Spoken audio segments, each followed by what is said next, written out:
gaadhaya 150 kilomitir in xooga TPLF ay gudaha u galeen dalka Eritrea isla markaana caasimada haatan dalkaasi laga dareemayo barakac iyo waliba in dadku haatan iskaga qaxaan oo u qaxaan dhanka wadanka Djibouti waxa la ii sheegay in xafiiskanagii ay dawladda timid booliiskii galay dukumeentiyadii waxa dhan la rartay waa hawshaas hadda dhacday hal picture bay tusaysaa qofku markii uu fashilmo oo fariintiisu shacabka ay ka gadmi weydo in uu adeegsado fariin kale xoog la yiraahdo xisbi mucaarado oo qori haysanin oo dhaqaale haysanin oo kaliya iska bayhoof oo meel taagan hadalkiisa kaliya inay dawladdaasi u adkeysan weydo waxayna tusaysaa capacity-ga dadka meesha haysta kula waxaan wanaagsan qaarta wada nagala socotay meel walba joogtaan iyo walba aad maqlaysaan ku soo dhawaada war waxaan daliyo dibadba idinka hayno oo halkan idinku soo gudbin doona hadii ay yiraahdo qodobada wararkeena ugu doorroona waxa kamid ah xaalad adag oo ka taagan magaalada Jigjiga iyo waarsiga xisbiyada mucaaradka iyadoo xisbiga FEB maanta loo dhacay xafiiskiisa isla markaana ciidamada New Boolisku ay gabi ahaanba burburiyeen qalabkii yaalay xafiiska la baadi goobayana gudoomiyaha xisbigaasi waxa dhinaca kale iyadana ka socdo xaalad adag oo ka taagan magaaladaasi ismaandhaaf siyaasadeed oo udhaxeeya xukuumadda madaxweyne Mustafa Cagjar iyo xisbiyada mucaaradka gudoomiyaha guddiga qabanqaabada shirweynaha qaran ee magaalada Jigjiga la filayay inuu ka dhaco oo shaaciyay in ay dib u dhigeen iyo sababaha dib loogu dhigay ayaan halkan idin kula wadaagi doona dagaalo lagu hoobtay oo ka socda deegaanka Canfarta iyo magaalada Bala oo saaka uu dagaalku ka bilowdo u muuqatay inay gashay gacanta ciidamada Tigreega iyadoo dagaalka la sheegayo inuu u sii faafay ama u sii fidayba magaalooyinka Birhale iyo deegaanada ku xeeran oo caasimada deegaanka Canfarta u jirta in ka yar 90 kilomitir waxaan idin soo gudbin doonaa goobaha rasmiga ee la kala marahayo iyo guulaha labada dhinac ay kala gaadheen ayaan halkan idin kula wadaagi doonaa qowmiyadda Tigreega ayaa lagu bilaabay waarsi ay maamul goboleedyada dalka Itoobiya ay ku bilaabeen iyadoo qowmiyadda Gambela ay maanta xidhay in ka badan 200 oo qof oo rayid ah oo ku sugnaa deegaanadaasi halka dawlad deegaanka Soomaalidana la sheegayba in lagu baadi jiro xubno iyo sidoo kale taba shacabka Tigreega ee ku sugan gabi ahaanba dawlad deegaanka Soomaalida iyo qowmiyadda Oromada waxaana gabi ahaanba ka bilowday gudaha dalka Itoobiya oo waarsi lagu soo qabanayo shacabka iyo dadka rayidka ee qowmiyadda Tigreega kuwaasi oo dawladda federaalku ay uga leedahay in ay soo bandhigto ay tiraado waxaan ku soo qabanay dagaaladii ugu dambeeyay ee Tigreega ay la galeen dhinaca kale ra'iisul wasaare Abiy Ahmed oo afka furtay mar labaadna isku dhiibay dawladda Turkiga kana codsaday in laga kaalmeeyo dhinaca diyaaradaha daroonka oo loogsoon yahay in sanad ka hor uu ka soo iibsaday ama Turkiga uu soo siiyay diyaaradaha hadda lagu xasuuqayo deegaanka Tigreega laguna duqeynayo magaalooyinka waaweyn ee deegaanadaasi waxa gabi ahaanba warkeena ku eegi doona xogihii ugu dambeeyay dalka Itoobiya goobaha la kala marayo iyo guulaha labada dhinac ay kala sheeganayaan ayaad warkeena kaga bogon doontaan waxaana studio ay kula sugan saaxiibkay Wacane oo isha ku hayay xaaladihii ugu dambeeyay ee dalka Itoobiya waxaan soo aad iyo aad bamaadsantahay haddii aynu ku bilowno xaaladda dawlad deegaanka Soomaalida Itoobiya maalmihii ugu dambeeyayba way qasnayd ismaandhaaf siyaasadeed ayaa ka jiray cuburin bay dareemayeen xisbiyada mucaaradka iyo dadka shacabka odayaasha dhaqanka oo shirar iyagana ka soo saaray kuna qabsaday magaalada Jigjiga cabashooyin weyn oo laga qabo madaxweynaha dawlad deegaanka Soomaalida Mustafa Cagjar ayaa jirtay waxa dhinaca kale xukuumadda madaxweyne Mustafa Cagjar ay qabanqaabinaysay shirweyne qaran oo ay sheegtay inay ka soo qayb gali doonaan xisbiyada mucaaradka saamilada siyaasadeed aqoon-yahanka cuqaasha dhalinyarada oo ah shir furan oo looga arinsanayo xaaladda dawlad deegaanka Soomaalida iyo qaabkii loo wajihi lahaa ismaandhaafka siyaasadeedna lagu soo dhameyn lahaa iyadoo taasi ay jirtay mid kamid ah xisbiyada mucaaradka ee dawlad deegaanka Soomaalida oo lagu magacaabo FEB isla markaana uu gudoomiye ka yahay shakhsi dawlad deegaanka Soomaalida aad looga yaqaan lagu magacaabo Sheekh Ibrahim Dheere waxa la sheegay in xafiiskooda maanta ciidamada New Booliska ay u daateen gabi ahaan xafiiskii alaabti taalay cagta la mariyay isagana lagu baadi goobkiisa lagu jiro oo hadda xaafadiisi laga soo waayay lagana baadi goobahayo gudaha magaalada Jigjiga bal maxay tahay waarsiga uu bilaabay madaxweyne Mustafa Cagjar iyo ciidamada ka amar qaata iyo xaaladda si cakirmaysa ee ka taagan magaalada Jigjiga iyo gabi ahaanba dawlad deegaanka Soomaalida Santiago arintani waa arin soo socotay oo maalmihii ugu dambeysay ka socotay gudaha dawlad deegaanka Soomaalida waxayna ka soo bilaabatay tan iyo xilligii urka al-shabaab ay soo galeen gudaha dawlad deegaanka Soomaalida halkaasi oo taliyaasha ciidamada militariga dalka Itoobiya iyo waliba warbaahinta dalka Itoobiya siyaabo kala duwan loogu weeraray xisbiyada siyaasadda isla markaana mucaaradka ku ah nidaamka haatan ka jira dawlad deegaanka Soomaalida xisbiyadaasi oo lagu sheegay inay yihiin yihiinba ama la shaqeeyaanba ururada argagixisada iyo weliba ururka TPLF tan iyo xilligaasi waxaa bilowday madmadow u dhaxeeya shacbiga Soomaaliyeed meel ay joogaanba andhahay kuwa duldeegaanka Soomaalida iyo weliba mas'uuliyiinta xisbiyada kala duwan oo ayagu arintaasi gaashaanka u daruray marar badan bayaan kala duwan ka soo saaray arintaasi markay dhacday waxa iyadana madmadow siyaasadeed u soo kala dhaxgalay saraakiisha ciidamada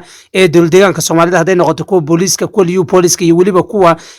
maleeshiyaadka oo ayagu intooda badan haatan xilalkiiba laga qaaday saraakiisha ugu sarsarisay isla markaana kuwa kale to ogolaaday yeedhinta iyo weliba yani in sida Mustafa Cagjar wax u rabo kuwa u fulin lahaa ayaa haatan la soo magacaabay arintaasi markay dhacdayna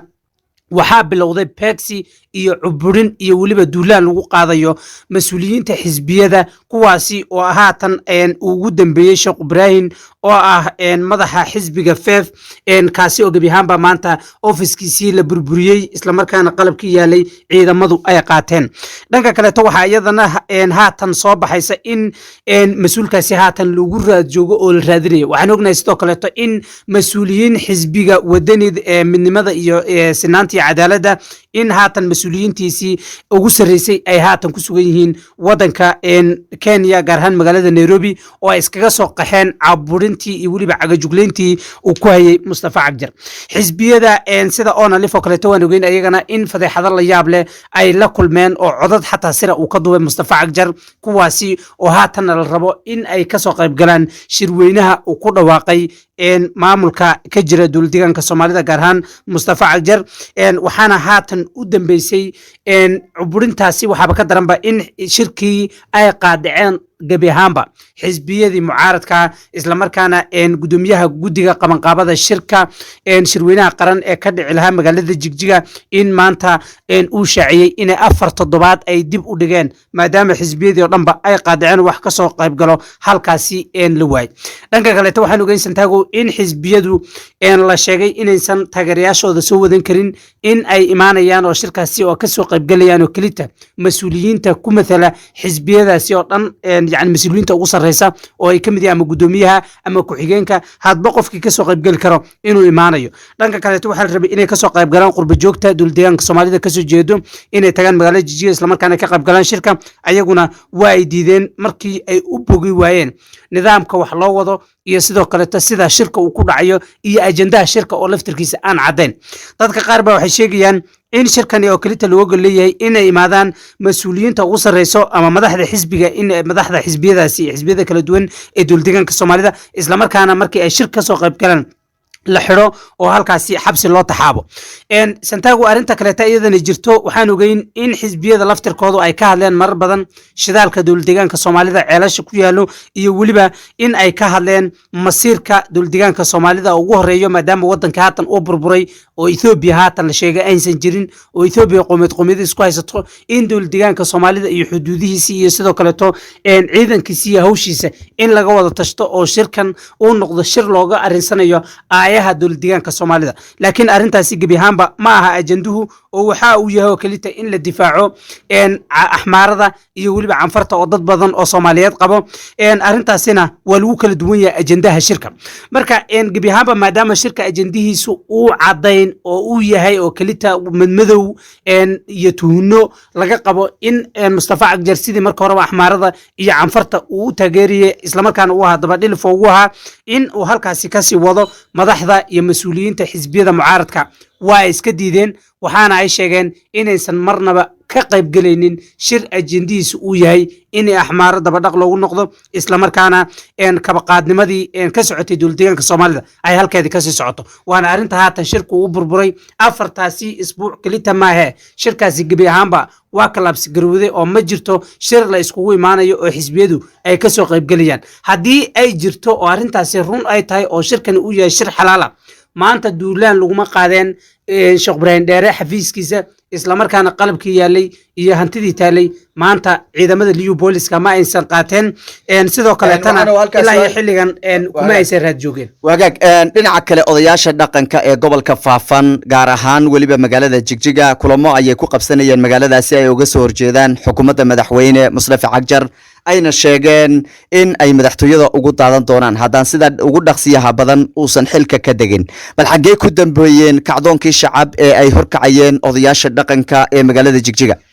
santago horta kacdoonku ma aha oo kelita faafan ayagu banaanka ayay iskeeneen laakiin waxaa jira gobollo badan oo ayagana arintaasi mid lamida haatan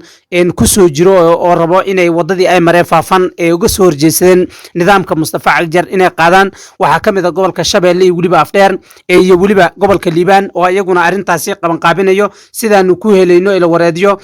naga soo gaarayo arimaha yani deegaanadaasi marka dowladdeegaanka Soomaalida madaxda ugu sareyso waa ay fashilmeen tan iyo inta dagaalka dalka Ethiopia uu ka qarxay gebi ahaanba ma jirto mas'uul maanta isku yani lagu halayn karo masiirka dowladdeegaanka iyo waliba ummadda ku dhaqan gudaha dowladdeegaanka Soomaalida aad iyo aad baad mahadsantahay haddii aanan intaa ku dhaafno xaaladda dowladdeegaanka Soomaalida ee ka sii daraysa iyo isqaqabsiga iyo muranka ka taagan ee siyaasadeed ee ka jira magaalada Jigjiga dhinaca kaleeto deegaanka Canfarta ayaa saaka dagaal aad u baaxad weyn isla markaana jahooyin badan la ka bilowday kuwaasi oo la sheegay inay soo qaadeen ciidamada Tigreega waxaana dagaalku uu ka bilowday magaalada Abala oo ah magaalo istiraatiiji isla markaana ka tirsan deegaanka Canfarta ahna magaalo aad u weyn oo saxmiyad badan leh isla markaana ay ku nool yihiin shacab aad u tiro badan waxaana la sheegay dagaalkaasi in wali aan lagu kala adkaanin walina uu socdo ayna ku sii fidayaan dagaaladu ayna ku dhow yihiin magaalada Birxaale iyo sidoo kale agagaarkeeda waxaana la sheegay inta badan magaalada Abala inay gacanta u galeen ciidamada Tigreega oo saaka weerar ku soo qaaday magaaladaasi waxaan mar labaad su'aal ka weydiiyay Maxamed Wacane iyo goobaha la kala marayo Wacane mar labaad soo dhawow xagee la kala maraya dagaalkii maanta ka socday magaalada Abala ee deegaanka Canfarta santago aad iyo aad buu mahadsan tahay dagaalo culus ayaa ka socda xuduuda dheer ee deegaanka Canfarta iyo waliba tan Tigreega dagaalada ayaa u dhaxeeyaan ciidamada dawladda federaalka Ethiopia militarigeeda kuwa Eritrea iyo waliba kuwa deegaanka Canfarta ee liyu booliska gebi ahaanba dagaaladu haatan waxay ka socdaan dhanka Birxaale iyo waliba magaalada Apala oo ah haatan mid lagu kala baxay oo gacan ku haynteedu ay dadka deegaanka sheegayaan in ay si toos ah uga arriminayaan xooga TPLF-ta ciidamada Tigreega waxaan ognahay in tan iyo intii xooga TPLF ay soo jeediyeen nidaamka xabad joojinta isla markaana ay dhaheen dhammaanba waxaan joojinaynaa dagaalka aan kula jirno ciidamada dawladda kuwa Eritrea kuwa liyu booliska iyo dhinac walba oo dagaal aan kula jirno isbuucyadii aynu soo dhaafnay arintaasi markii dawladda ay ugu jawaabtay ama jawaab ay uga dhigtay duqeymo laga bilaabay magaalada Makale magaalooyinka waaweyn ee guud ahaan deegaanka Tigreega oo ugu horeysa magaalada Adigreed guud ahaan arintaasi markay dhacday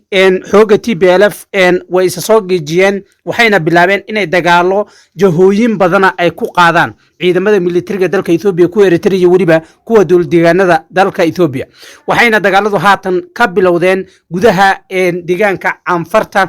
waxayna Canfarta haatan caasimadeeda u jiraan dagaalka meesha uu ka socdo wax ka yar 70 kilomitir ilaa 90 kilomitir sida dadku deegaanka ay sheegayaan dhanka kaleeto gobolka Wolo ee deegaanka Axmaaradana gebi ahaanba intiisa badan waxa gacanta ku dhigay xooga TPLF sida ay sheegayaan dadka deegaanka dhanka kaleeto ururka Fana oo ayagana ahaa urur si mintidiina oo la dagaalamayay xooga TPLF ayaa haatan u muuqda markii la qabtay taliyahoodii inay si toos ah haatan oo la saftaan ciidamada TPLF-ta Santiago Bexibana lagu la kacay dagaalo xooganna waa ay ka socdaan Bexigana inta badan waxaa lagu la kacayaa saraakiisha ciidamada kala duwan ee dalka Ethiopia ku sugan magaalada Bahardar ee xarunta maamulka deegaanka Axmaarada dhanka kaleetana ayadana waxaa soo baxaysa in xooga TPLF dagaaladii ka socday xuduuda deegaanka Tigreega iyo waliba dhanka Eritrea in gebi ahaanba lagu kala baxay oo ciidamadii huwanta halkaasi ku sugnaa gebi ahaanba la riixay oo inta badan baa la sheegayo in dagaaladu ay ka socdaanba gudaha deegaanka aandheha dalka Eritrea waxay dadka deegaanka sheegayaan in yani masaafo gaadhaya 150 kilomitir in xooga TPLF ay gudaha u galeen dalka Eritrea isla markaana caasimada haatan dalkaasi laga dareemayo barakac iyo waliba inay dadku haatan iskaga qaxaan oo u qaxaan dhanka wadanka Djibouti dhanka kale Santiago waxa ayadna bilowday waarsi iyo waliba beegsi socday labadii sane u dambeysay haatan la rabo in gebi ahaanba la ciribtiro qoomiyadda Tigreega meel walba ay ku sugan yihiin waxa soo baxaysa warar sheegaya in qoomiyadda Tigreega dadka u dhashay ku sugnaa yani deegaanka Gambeelaha in la soo aruuriyo isla markaan la isku keenay hal meel waxaana looga goleeyahay in ay ciidamada militariga dalka Ethiopia loo gacan geliyo dadkaasi isla markaana laga dhigo in ay ahaayeen ciidamada TDF ta ama ciidamada TPLF ta kuwaasi oo lagu soo qabtay dagaaladii ugu dambeeyayba arintaasina Santiago waa ay socotay tan iyo intii uu bilowday wajiga labaad ee dagaalka ka socda dalka Ethiopia guud ahaan duldeegaanada kala duwan ee dalka Ethiopia waa laga soo aruurinaya waxaana loo gacan gelinayaa ciidamada militariga dalka Ethiopia kuwooda ku sugan furimaha dagaalku ay ka socdaan haatan waxaad moodaa dagaalkii inuu cuslaaday sidii la moodayeen uu iska bedelay ayna ku jabeen ciidamada militariga dalka Eritrea iyo waliba kuwii Ethiopia haatanna Abiy Ahmed iyo waliba Afwerki waxay qayladaan u dirsadeen xulufadooda kuwaasi oo ay ka codsanayaan in ay kaalmo military ay siiyaan sifo xooga TPLF oo awood iyo carcar hor la soo baxay in ay ku jabiyaan takaleeto Santiago waxa iyadana fadeexad la yaab la ku noqotay in Abiy Ahmed uu haatan jilbaha u dhigtay madaxweynaha wadanka Turkiga Rajab Tayyip Erdogan waxaana uu ka codsaday in diyaaradaha TB2 Bayraktar iyo waliba diyaaradaha qumaatiga uu kaco in uu haatan siiyo wadanka Ethiopia sifo loo burburiyo qoomiyadda Tigreega iyo waliba xoogooda dagaalamaya aad iyo aad baad u mahadsantahay kaasi wuxuu ahaa wacane oo inala socodsiinayay xaaladihii ugu dambeeyay ee dalka Ethiopia daawadayaal idinkana waad mahadsantihiin wararkeena xiga intaan ka gaadhaynana waxaan idinka tagaynaa amaana Allah